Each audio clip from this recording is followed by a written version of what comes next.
Buenas tardes, hermanos, es un placer estar con ustedes una vez más. Estamos comenzando otro episodio de nuestro podcast cristiano titulado Qué Padre, y tenemos aquí con nosotros a un hermano de nuestra iglesia, amigo mío, el hermano Andrés Ávila. Bienvenido, hermano, es un placer estar aquí con usted. Sí, muchas gracias por invitarme y buenas tardes a todos ustedes que nos están escuchando. Es un placer estar aquí y estoy contento de estar aquí, estoy nervioso y quiero ver qué respuestas van a salir de mí ahorita que vengan algunas preguntas. Entonces, hermano Andrés es un padre relativamente joven. Claro que sí. Relativamente joven. Relativamente joven con varones, 3 varones. Sí. ¿Y cuáles son las edades de sus hijos? Sí, el primero tiene 14, el segundo tiene 11, va a cumplir 12. Wow, me sorprendo porque el tiempo va corriendo. Y Mati tiene 7. 7. Ahora dígame las fechas de cumpleaños. No sé qué. No, las fechas de cumpleaños me acuerdo más rápido, nada más que se me olvida. El tiempo en el que estamos, hay que ir contando. Y, por ejemplo, Jeremías va a cumplir el 29 de este mes. Él va a cumplir años. Levi acaba de cumplir años. Entonces, y Matthew también en 2 meses también va a cumplir años. Así que están pegaditos. Es un poco difícil tratar de acordarse, pero sí sé los cumpleaños todos. Sí, hermano, y para los que no lo conocen, cuéntenos un poquito de su historia, de dónde viene y quién es. Ok, sí, yo soy mexicano, digo mexicano porque soy mexicano, pero nací en California. Eso no me hace nada, no me hace como, según legalmente soy mexicoamericano, pero sí soy de un pueblito allá en Jalisco. El pueblito se llama Huejúcar, Jalisco. Huejúcar. Sí, se escribe con H.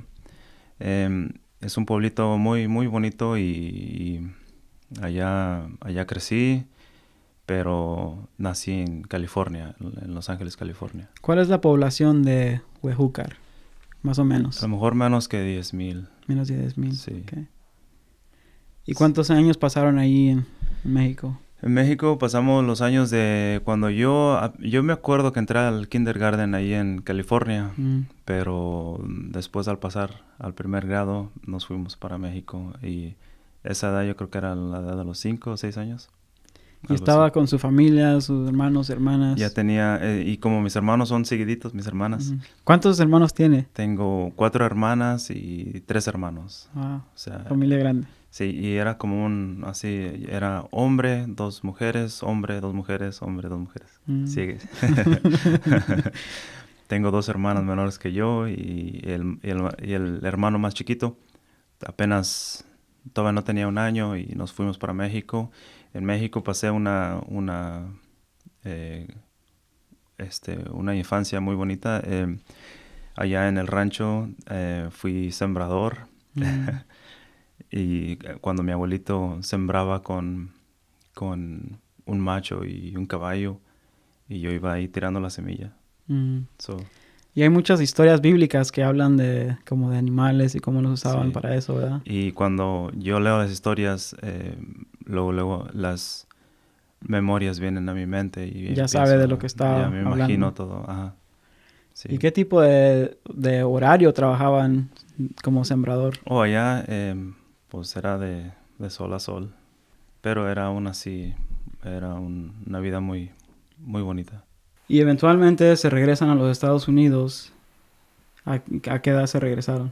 Entonces vivimos algún tiempo allá en México. Mi papá siempre, me acuerdo que cuando estaba más chico, cuando él se venía a California, nos dejaba en México porque pues había necesidad, por dinero. Se venía por un tiempo, o sea, por 6 meses o a veces hasta 1 año. Y ya después volvía por nosotros a estar allá un tiempo con nosotros. Y entonces un día él veía que estábamos creciendo, entonces quería traernos y fue cuando entré a la high school. Y saliendo de la high school es cuando entró al ejército. En la high school me fui haciendo rebelde, fui creciendo y fui guardando cosas en mi corazón que yo creo que no veía que no me gustaban, y fui haciéndome rebelde, fui teniendo amigos y tenía más amistad sentía más cariño con amigos que aún con mi familia, y todo eso fue añadiendo a la rebeldía que había en mi corazón, y pasaba mucho tiempo con mis amigos al punto de que hacíamos cosas que aún hasta drogas y tomar y esas cosas. Y, o sea, era una vida que ya estaba en rebeldía en el high school. ¿Y qué fue lo que lo incitó a meterse al ejército? El ejército ya fue una cosa más adelante que yo no sabía qué iba a hacer con mi vida, y también todas las preguntas que venían a mi vida, a mi conciencia, estaba yo consciente o sea, esta vida, y dije, ¿para qué vivo? ¿Y a dónde voy? ¿Y para qué estoy aquí? Entonces lo miró como, no hay nada más que hacer, entonces me meto al ejército. Muchas razones, posiblemente una de esas. Pero la razón que yo no sabía ni qué iba a hacer con mi vida. Y otra de las razones también fue cuando aquí estamos en Oklahoma, sentí que perdí mis amigos, mi forma de vivir de antes, porque nos vinimos a Oklahoma. Como había contado yo en el testimonio, ¿verdad? Que mi papá quería ir a Atlanta, salir de California, ir a Atlanta y empezar a vivir ahí y trabajar. Yo me había ido adelante porque él me mandó adelante. Ya tenía un tío, y la meta era de llegar hasta allá. Y hasta Atlanta. A medio país. A medio país mi papá quiso descansar un poco y poner gas en la van. Una van de esas viejas, una van café llena de cosas. Y él llegó al gasolín ahí hacia Elk City. Elk City. Yeah. A ese pueblo llegó y miró unos mexicanos y dijo, ya me cansé de manejar. Y dijo, mira, ahí están unos mexicanos, yo les voy a preguntar si aquí hay trabajos. Y les preguntó y le dijeron, sí hay trabajos, te podemos dar trabajo aquí, te podemos encontrar trabajo. Entonces ya cuando me llamó, pasó unos días y dijo, no, ya estamos acá, ya estamos en unos apartamentos y estamos trabajando, véngase mejor. Y entonces me vine, yo bien jovencito, nunca había hecho cross country ni nada, 18, 19 años, y me regresé y aquí me encontraron, aquí en Elk City llegamos. Y si me estoy acordando bien, parece que me acuerdo de escuchar una historia que usted y uno de sus hermanos tuvieron problemas con miembros de una ganga, que eso como que despertó en su papá la iniciativa de decir, tenemos que salirnos de California, está muy peligroso para mis hijos. Cuéntenos de la historia. Sí, pues al tiempo cuando yo me iba a graduar, creo que, no sé si era en el 99 o en el 2000, sí, mi hermano tenía una camisa azul ahí caminando por los apartamentos. Entonces que 2 muchachos nos alcanzaron y le decía a mi hermano que se quitara la camiseta. Y yo le dije, tú no le dices a mi hermano lo que tú quieres que él haga. Y era él es mi hermano. Por el color que era de otra ganga. Sí, ellos se vestían de rojo y según eso que eran los Northsiders. Y nosotros que según con el azul aparentamos ser los Southsiders, los sureños. Sur, ajá. Y entonces yo por esa regañada que le di a el otro muchacho, yo no ponía atención y me dio un golpe en el ojo y me lo puso negro. Y mi papá miró, dijo, a estos muchachos me los van a matar, y eso ayudó a hacer la decisión de venirnos, de salir de California, porque aparte de eso había muchos problemas de gangas. Sí, eso es algo que quizás gente que de afuera que no conoce mucho de California o aún aquí en Oklahoma. Me acuerdo estando 11, 12 años y salíamos a jugar básquetbol y jóvenes más grandes nos querían pelear, nos decían que de qué barrio éramos y nosotros pues no éramos de ninguna parte, éramos niños y era un ambiente bien difícil. Sí. Entonces muchas familias Peligroso. se quedan, los hijos crecen en ese ambiente, terminan en la cárcel o terminan muertos en la calle. Sí, tienen que hacerse a un lado para poder defenderse. Ujú. Y ya cuando vinieron a Oklahoma City, ¿cómo comenzaron a ir a la iglesia?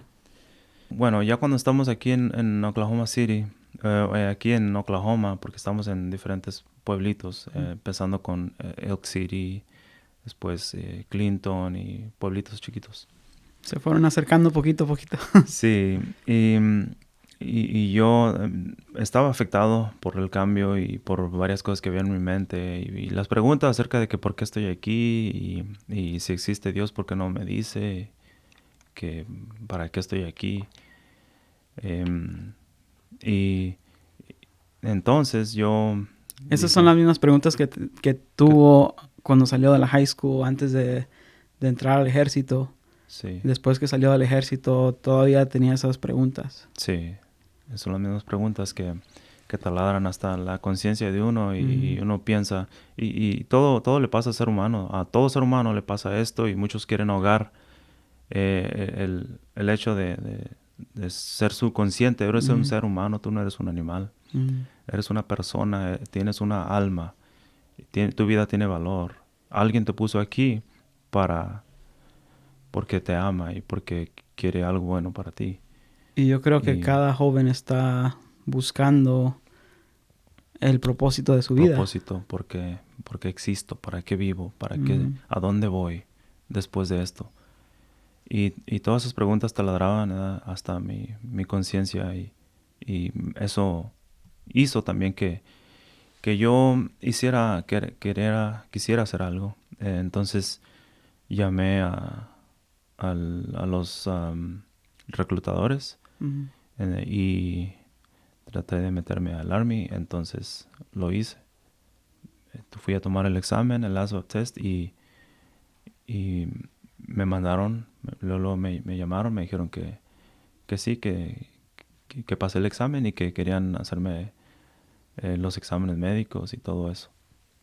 Entonces, ya que me metí al ejército, me mandaron en el entrenamiento en sur de Carolina. Después de ahí, mi primera unidad donde tenía que estar era en Alemania. En Alemania me tocó ir. Estaba yo ya en el 2001, de septiembre de 2001, cuando pasó lo de las Torres Gemelas. Mi unidad estaba a punto de salir a hacer unos ejercicios militares y entrenar y entrenar, porque siempre está uno entrenando. Entonces ese día que pasó eso, cerraron la base y no nos dejaron salir hasta que se investigara bien qué está pasando. Varios meses después estábamos listos con nuestras órdenes de ir a Irak. En marzo estuvimos desde el 2002, como de septiembre, en Kuwait, el país vecino de Irak. A Irak no entramos hasta marzo 2003, en ese tiempo cuando declararon guerra en Irak.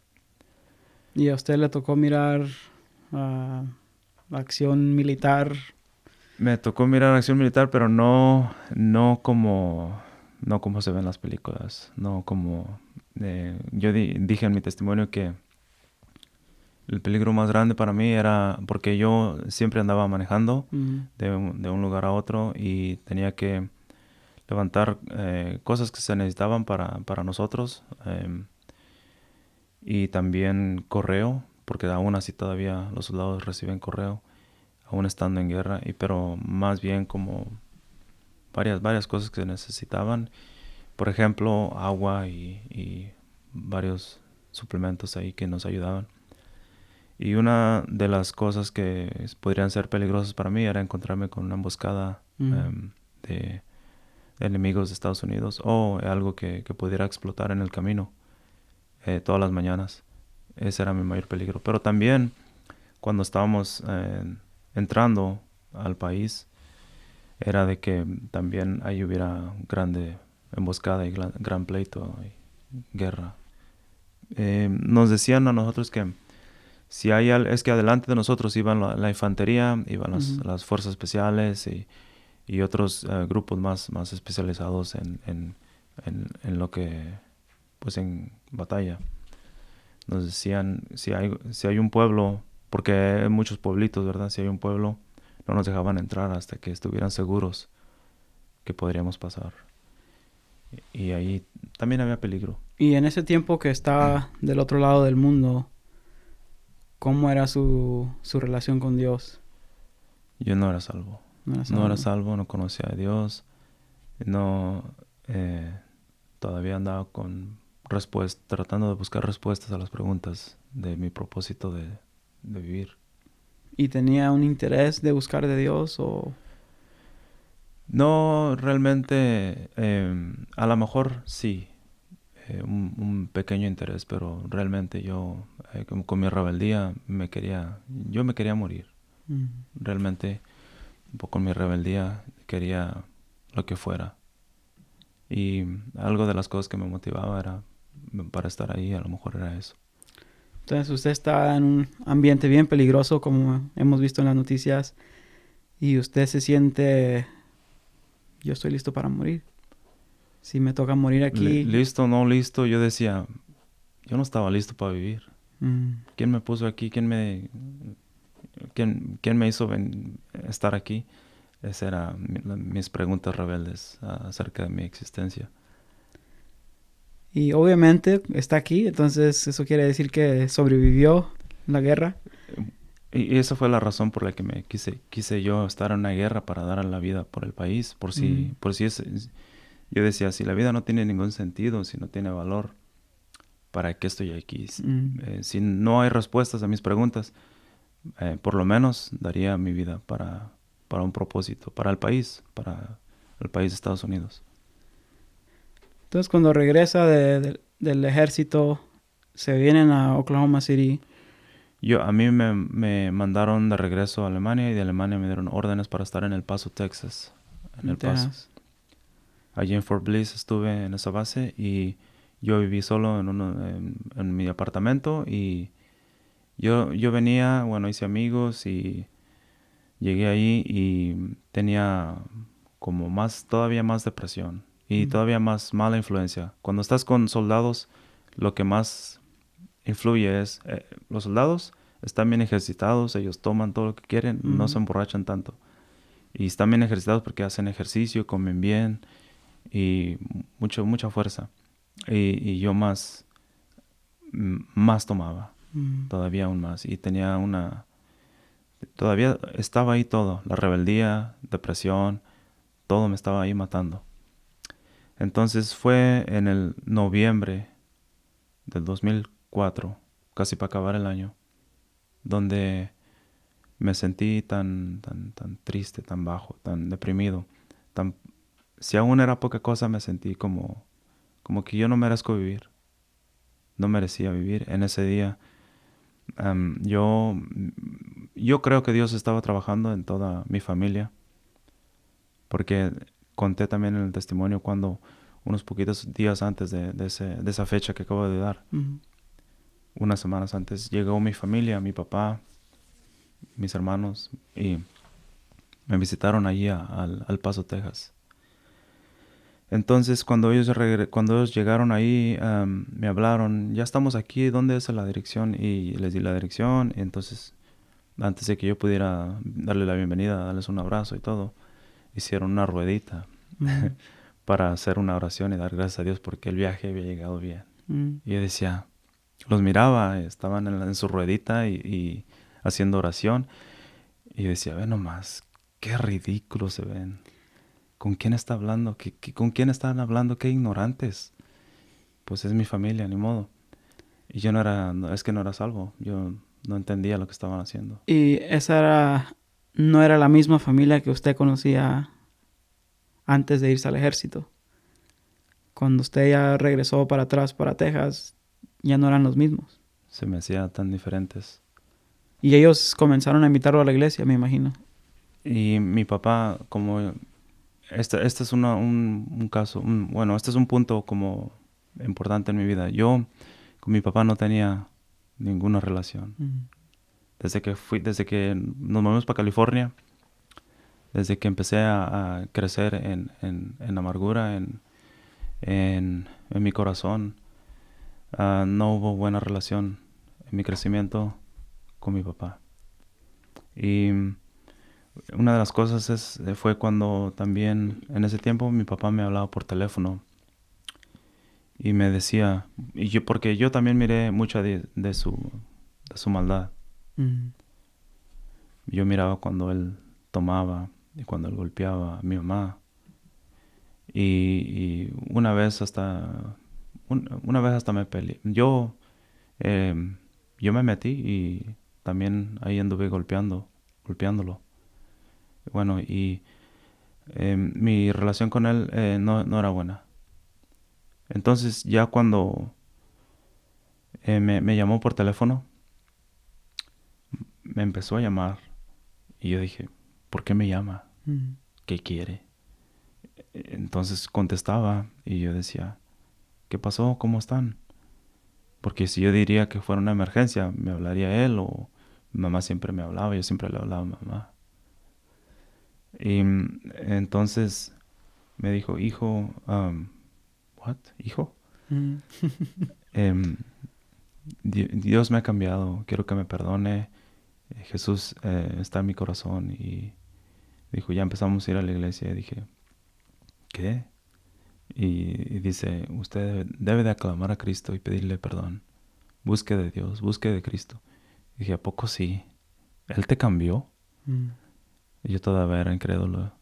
Sí, Él me cambió. Y entonces se me quedó solamente, le dije, ok. Y ya pasaron algunas semanas, miré eso cuando llegaron a visitarme y eso. Pero yo seguí mi vida. Se fueron, ya, bueno, se pasaron el fin de semana, luego se regresaron para acá. Yo me quedé en El Paso, todavía estaba estabilizado en la base allá. Y seguí, pues, viviendo como vivía, tomando. Y después fue cuando di esa fecha que llegué al punto más bajo. Y dije, Dios, si de veras existes, Jesús, si de veras eres real, ven a mi vida. Ya me cansé. Ven a mi vida y cámbiame. Entonces, pues realmente sentí que me perdonó. Realmente lloré mucho esa vez porque sí sentí como un cambio, como un alivio. Sentí que odié mi vida. Sentí que tanto la odié y tanto sentí que morí. Morí el viejo yo, como la palabra de Dios dice. Después agarré mis botellas de cerveza y las tiré a la basura y cambié todo lo que tenía ahí. Si fueran libros o lo que sea, tiré todo eso. Dije, desde ahora me levanto un hombre nuevo.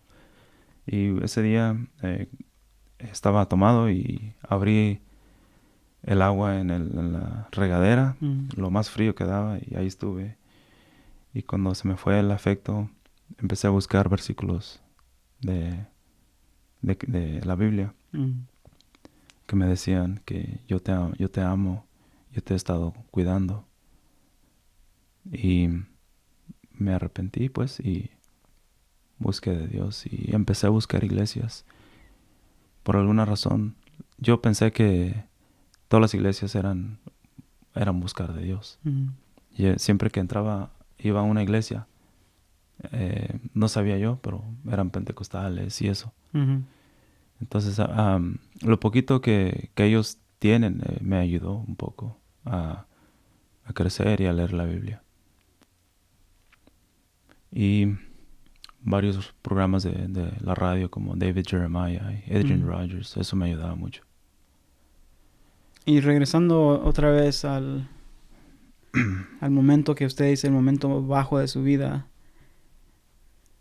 yo siento que mucha gente está así, con preguntas, buscando algo más, pero lo buscan quizás en placeres, en dinero, en cosas materiales, y al final de su vida se dan cuenta, me siento igual. Vacío. Me siento vacío.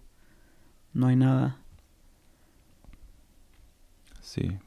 Y usted siente que eso es Dios que está obrando en el corazón de cada uno. Está obrando en el corazón, está, ¿cómo puedo decir? Quebrando el corazón para poderlo hacerlo de nuevo. Entonces usted comienza a visitar iglesias y eventualmente llega a nuestra iglesia. Sí. Todavía estaba en El Paso cuando me pasó aquel evento que yo digo que desde allí me arrepentí, desde allí recibí a Cristo. Con lo poco que yo sabía de Dios, con lo poco que yo sabía de Cristo, yo lo acepté en mi corazón. Y yo digo que mi salvación es real, es auténtica, porque yo veo que muchos se arrepienten y se van. Y yo veo que en la Biblia muchos dan la media vuelta, en las historias de la Biblia, dan la vuelta y siguen a Cristo y se acabó. Sigue a Cristo.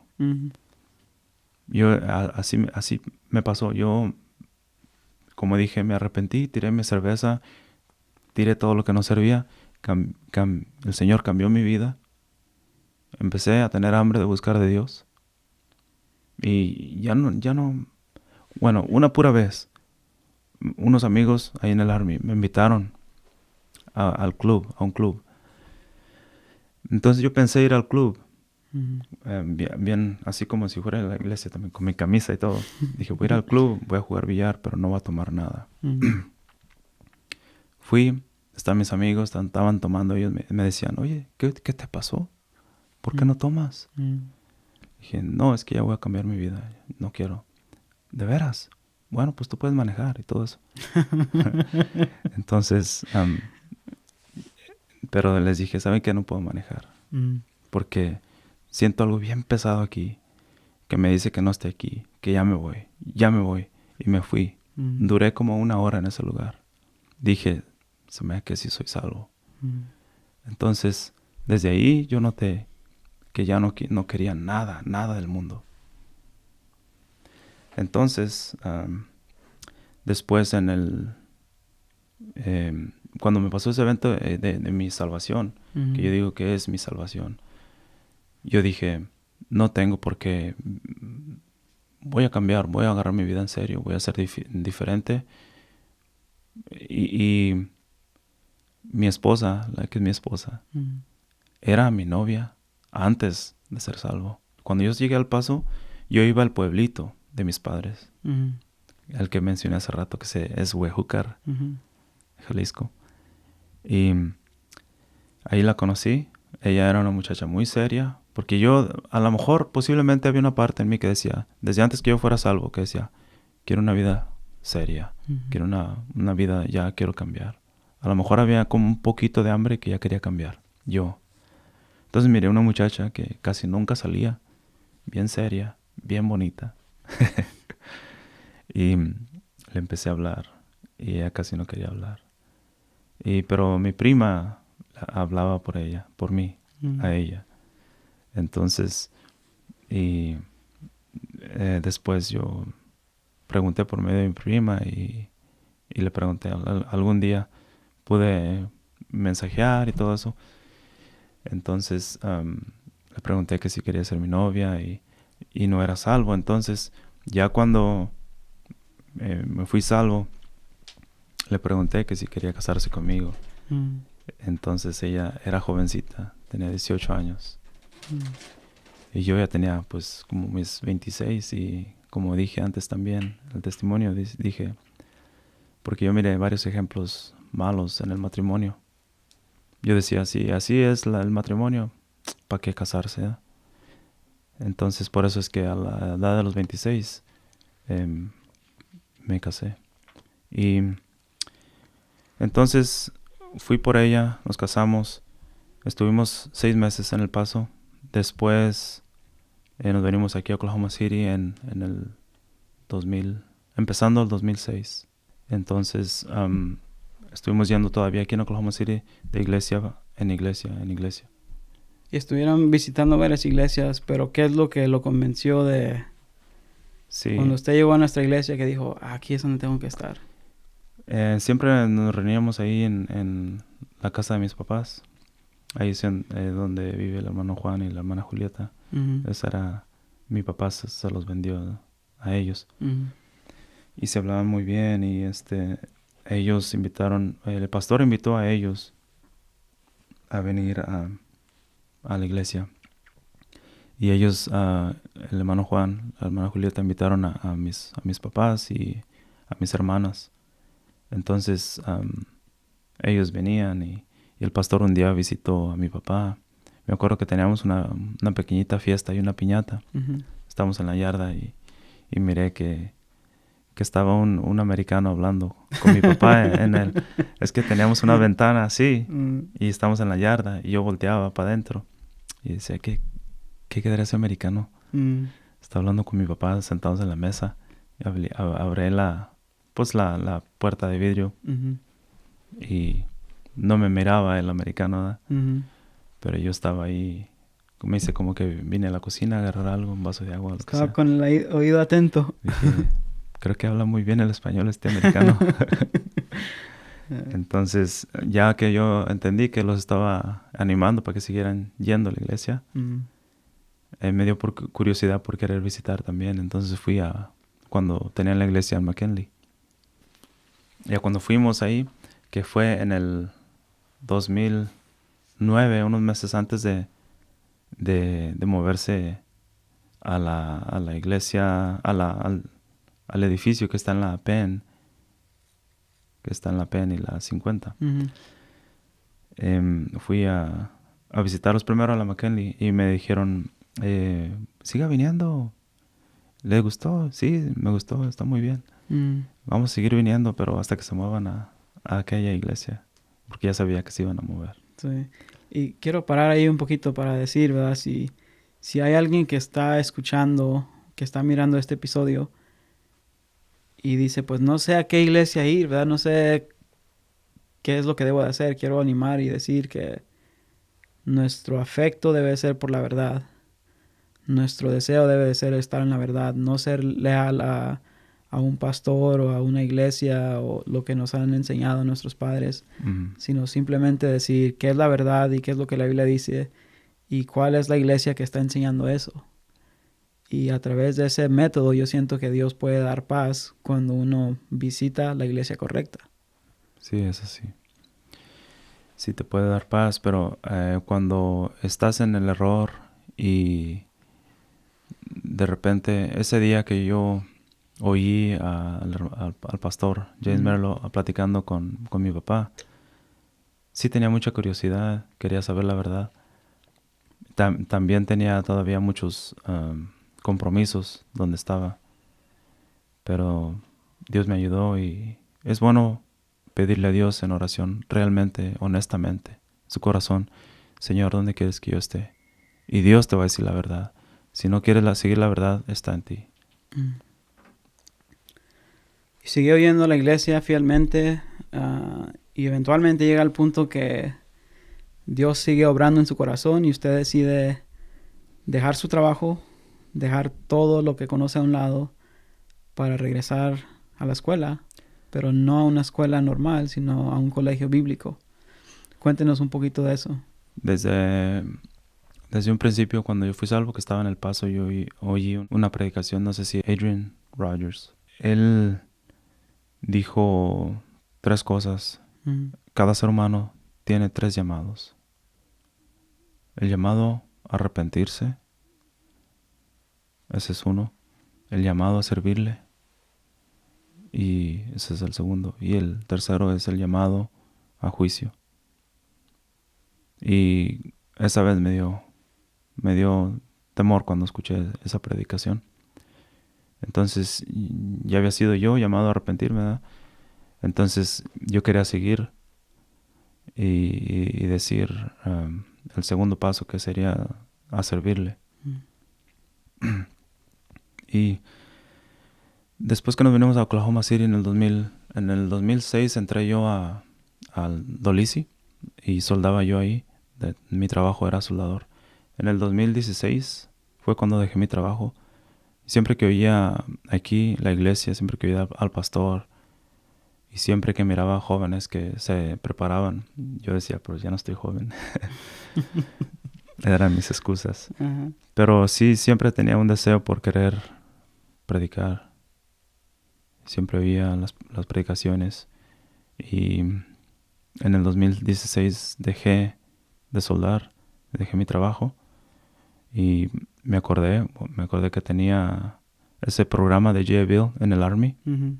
el cual pagó. Y esa es como una beca que paga si usted algún día decide Sí, ir a un colegio. es todo pagado, es los libros pagados, las registraciones pagadas, aún un poquito de suplemento para tu vivienda donde vives. Un poquito, tienes que trabajar también. Pero entonces eso me ayudó a estudiar un poco. ¿Y cuáles fueron algunas de las dificultades de dejar todo atrás? Muchas de las dificultades era también de aún hasta llegar a faltar fe. Pensar, se me hace que no, se me hace que hice mal, se me hace que estoy loco, se me hace que no es esto lo que estoy haciendo, a lo mejor ni siquiera, a lo mejor es nomás yo que estoy ahí. No sé si es Dios, pero he visto que Dios ha obrado y ha hecho muchas cosas. Ha provisto, lo cual es aún mejor de como antes. Yo me acuerdo que antes trabajaba bien, ganaba bien, y aún así también estaba de cheque a cheque y difícilmente viviendo. Pero Dios siempre provee. Ahora que he estado en el colegio, ha habido Entonces, provisión siempre. ¿siente que hasta cierto punto hasta le está yendo mejor? Me está yendo mejor porque pues he crecido espiritualmente y me está yendo mejor porque no me ha faltado nada. Dios siempre ha proveído. Y una de las bendiciones más grandes es que mis hijos están yendo al colegio a recibir una buena educación. Y ya nos platicó un poco de su amistad o su relación con su papá de antes y cómo diría que es ahora que ya es cristiano. No sé cómo era antes la forma en la que nuestros antepasados, como mi abuelito, cómo enseñó a mi papá. No sé si era nada más un hombre con temperamento o no sé si era simplemente como muy apartado o indiferente acerca de sus hijos. No sé cómo sería mi abuelito. Ahorita todavía vive, está bien viejito y está bien amargado y siempre rechaza las cosas de Dios. Mi papá,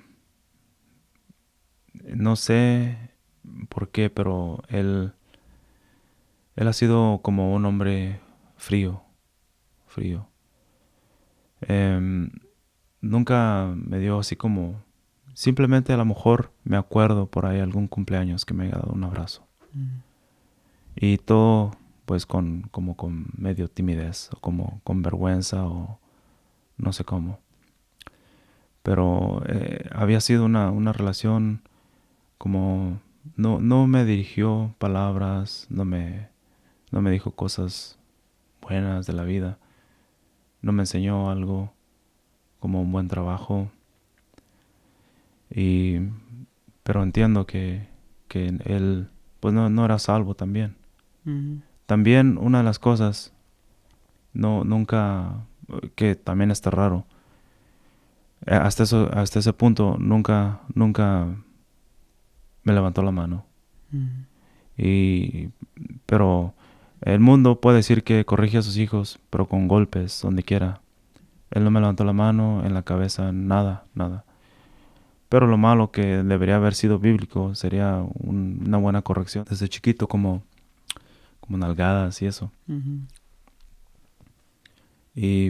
O sea, era yo como... era como un extraño a veces.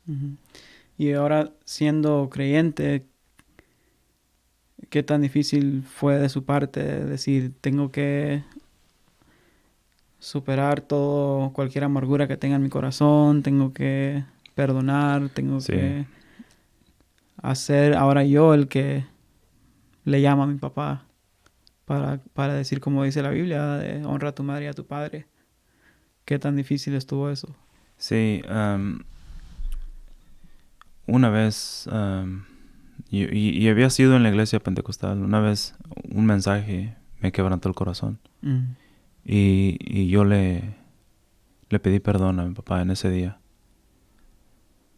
Le pedí perdón y lloré.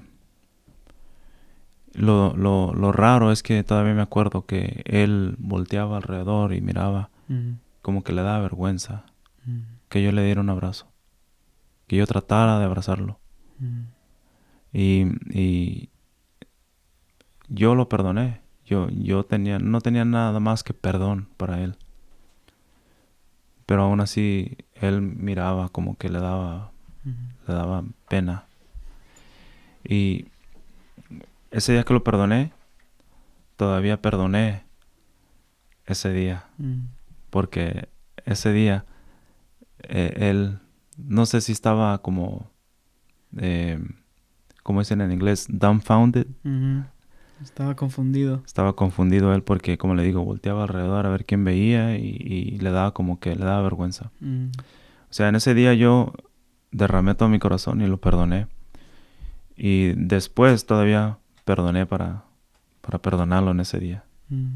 Entonces, él no reaccionó como usted estaba esperando que él iba a reaccionar. Sí, y es por eso que a veces se me hacía difícil cuando en la historia del hijo pródigo se me hacía un poco difícil como entenderla, porque yo recibí otro ejemplo ahí. El padre esperaba ansiosamente al hijo y, como le digo, después tuve que perdonarlo por ese día. Pero yo lo perdono y así es realmente. Como él ha sido, él no me llama, yo lo llamo. Está raro, pero yo lo llamo, siempre los llamo a ellos. Y él piensa que si yo no llamo, ¿qué está pasando? Y, o sea, yo digo que el padre debe estar al tanto, buscando al hijo. ¿Dónde estás? ¿Cómo estás? ¿Cómo te ha ido? Pero él creo que fue enseñado diferente. Y en parte yo pienso que también algunos padres batallan con corregir a sus hijos, con estar ahí por sus hijos, porque quizás ellos mismos se sienten culpables de que no estuvieron ahí, que hicieron errores y se sienten quizás indignos de así como usted dice, de ser perdonados o de ser aceptados por sus hijos. Y es como que cuando pasan no están preparados para ese momento porque se sienten como que no se lo merecen. Y a lo mejor no se lo merecen, pero uno como hijo, la palabra de Dios dice, honra a tu madre y a tu padre. No dice si tu padre es bueno, si tu padre se lo merece. Es simplemente hazlo. No depende de la persona, depende de la posición que Dios les ha dado en tu vida. Sí, es verdad. Y ahora que estoy en esa posición de ser padre, muchas de las cosas se las comprendo y se las perdono y veo que es difícil ser padre. Es difícil. Si hay jóvenes que están quizás en esa posición que no hablan con su papá y están esperando una llamada de su padre algún día, ¿por qué diría usted que un hijo debe de perdonar a su padre? Y si su padre le quiere llamar algún día de la nada, ¿por qué él debe de contestar esa llamada y hablar con él? El hijo debe de frecuentar más a sus padres, aunque su padre no le llame. Como le digo, mi padre casi él no me llama. Está raro que me llame. Y si me llama, a veces hasta me preocupa. Se queda confundido. Es mejor que si tu padre no te llama, debes llamar a tus padres. Debes de mostrarles que te preocupas por ellos. Debes de frecuentarlos porque los tienes vivos.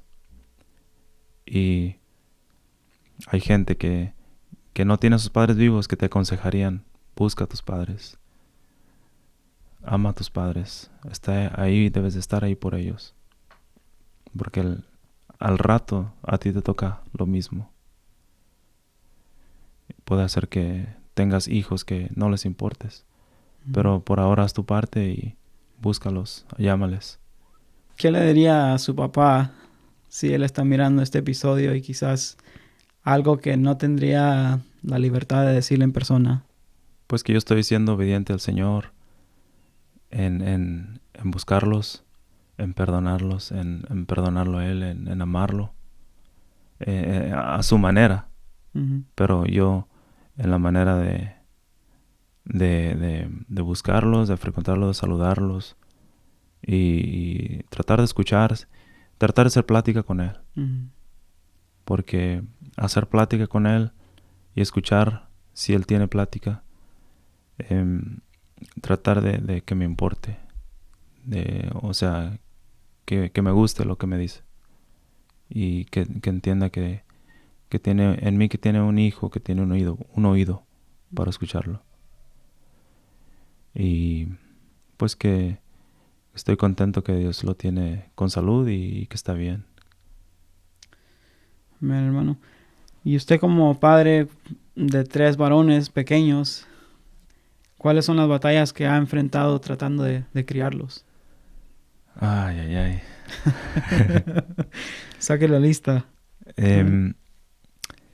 Sí, la verdad es que es difícil ser padre y tienes que humillarte. Tienes que aclamar a Dios. Tienes que pedir a Dios por ayuda. Porque así como vas, ¿cómo puedes tú corregir la actitud de tus hijos si no has corregido tu misma actitud? Y los años pasan pronto. Ese niñito con el que jugabas cuando estaba bien chiquito, de repente ya es un hombre. El tiempo pasa rápido. Y si no te das cuenta y si no pones atención y si no disfrutas la vida de tus hijos,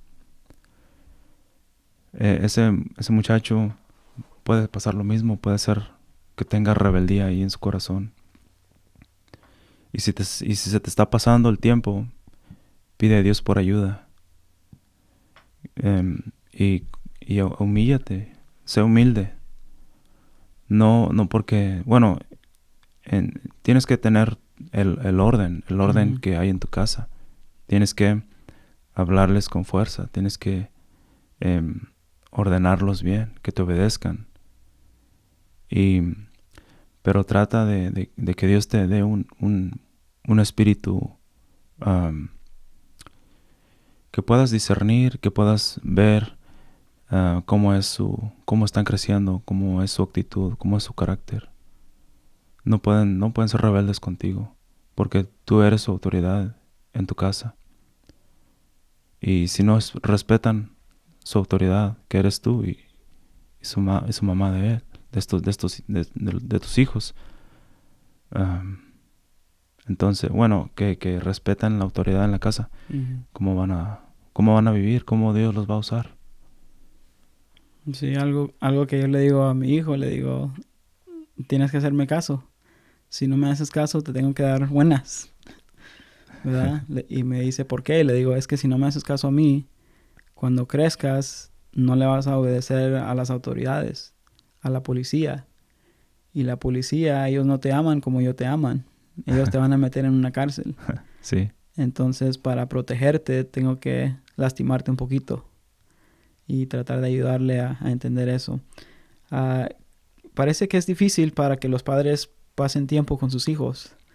Entonces, ¿qué tipo de actividades recomienda para que los padres puedan hacer con sus hijos para involucrarse en la vida de ellos? Porque como mi hijo ha estado pequeño, ahorita tiene 4 años, pero antes de eso está en una edad bien pequeña que no sabe hacer mucho y está aburrido y cuesta más tratar de pasar tiempo con él. Entonces, ¿qué es algo que podemos hacer para involucrarnos un poquito más? Algo que puedes hacer es, si no tienes tu propio negocio o si tienes tu propio negocio, enséñale lo que algún día podría ser de él. O sea, Uh-huh. puede él aprender. Pero si no tienes tu propio negocio, trata de no trabajar largas horas, no trabajar toda la semana. Estamos en este país, no tienes que trabajar todo de sol a sol. Y trata de buscar hobbies que lo puedan incluir a él. Trata de salir al parque, de salir a simplemente necesitamos más tiempo y sí, un hobby. Años atrás yo me llevaba a mis hijos a pescar, pero casi no vamos. Y este año me estaba pensando, compraré la licencia y si nomás voy una vez en todo el año, eso es lo malo. Pero sí, a mí se me hace un poco difícil ahorita porque mis otros 2 niños sí les encanta el arte como a mí, pero a Levi no le encanta, no le gusta. A él le gusta el arte, pero de música. Y casi no tengo nada en relación en cuanto a lo que le gusta a él. Entonces siente que es un poco difícil conectarse ya cuando van creciendo un poquito más. Sí, y es cuando más debería de tratar de buscar cosas para conectar con él. Y no sé si es cierto, pero quizás usted nos pueda decir un poco más que cuando están chiquitos quieren estar siempre con papá o con mamá y van creciendo y ya no es lo mismo, ya quieren estar un poquito más aparte. ¿Ya ha pasado por eso o todavía no? Sí, cuando están chiquititos ellos quieren estar con su mamá, pero cuando ya empiezan a estar un poquito más grandecitos, de los 2, 3, 4, 5, 6, quieren estar con papá, pero otra vez como que ya no quieren estar con papá. Quieren estar con nadie. Ya quieren estar con amigos y es cuando debes de buscar, como voy a la tienda nomás simplemente para llevarte al niño y ir platicando por el camino. Al muchacho. Sí. ¿Cuál es una de las cosas más importantes que ha aprendido como padre?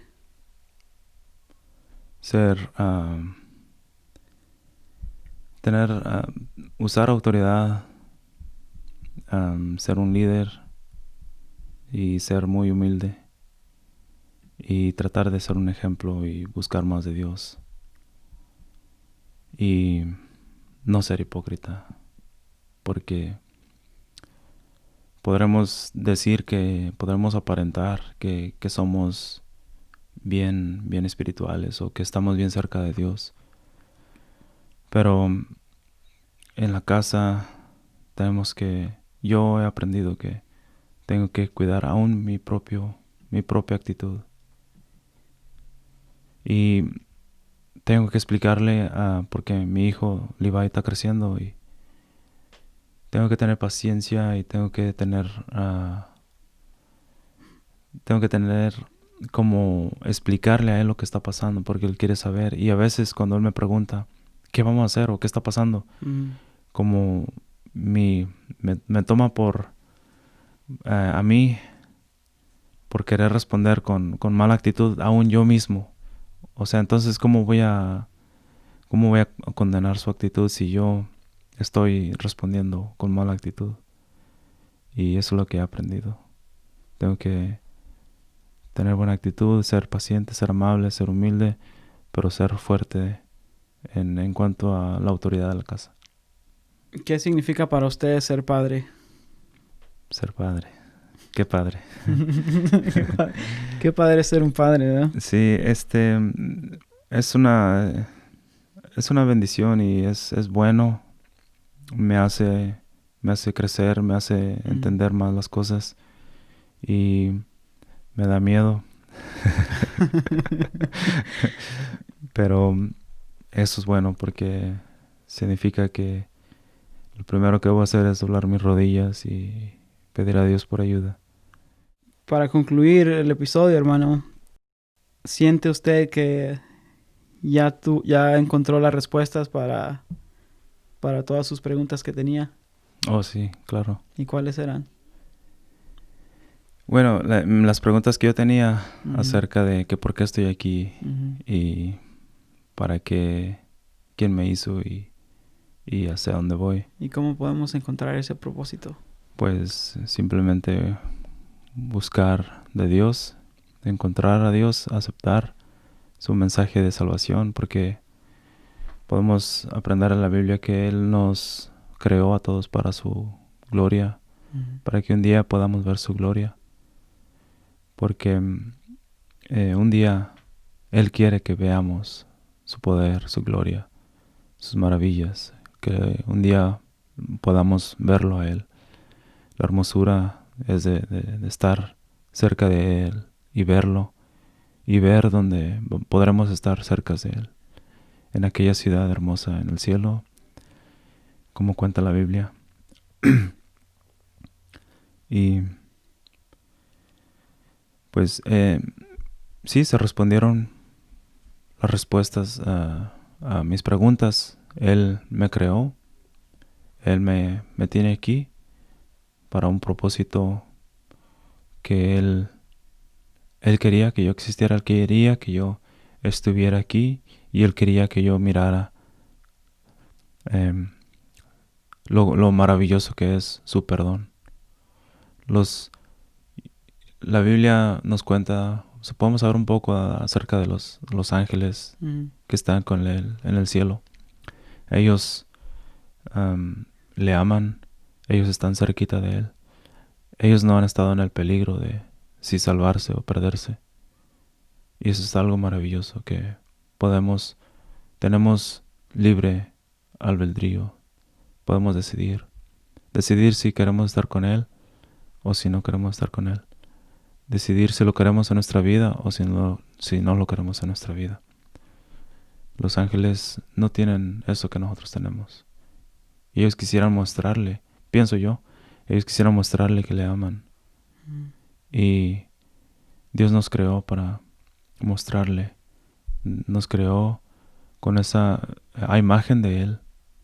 Dios tiene una de sus, como dijo el hermano Daniel, una de sus perfecciones es su voluntad.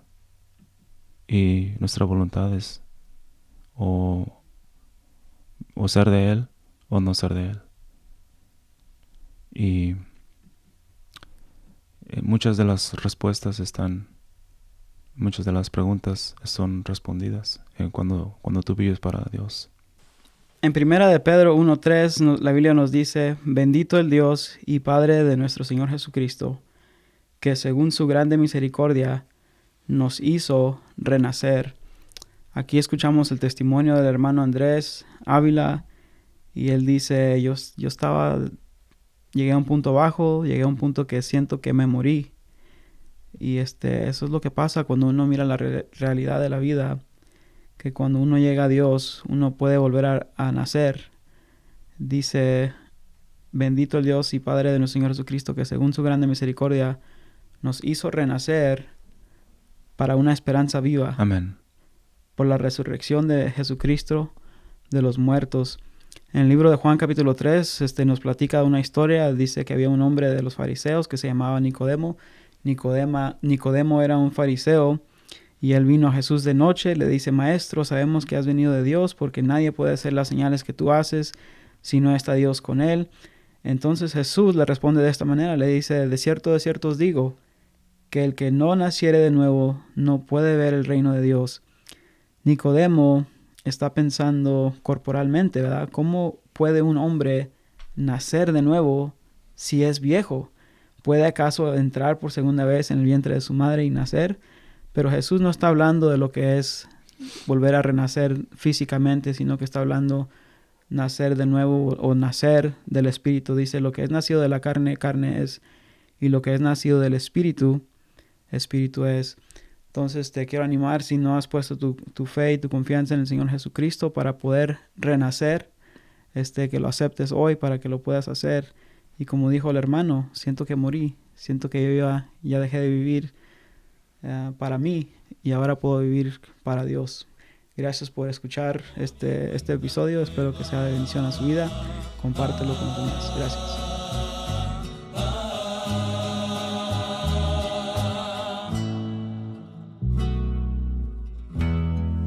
Borrón y cuenta nueva. Cuando en la cruz me perdonaste,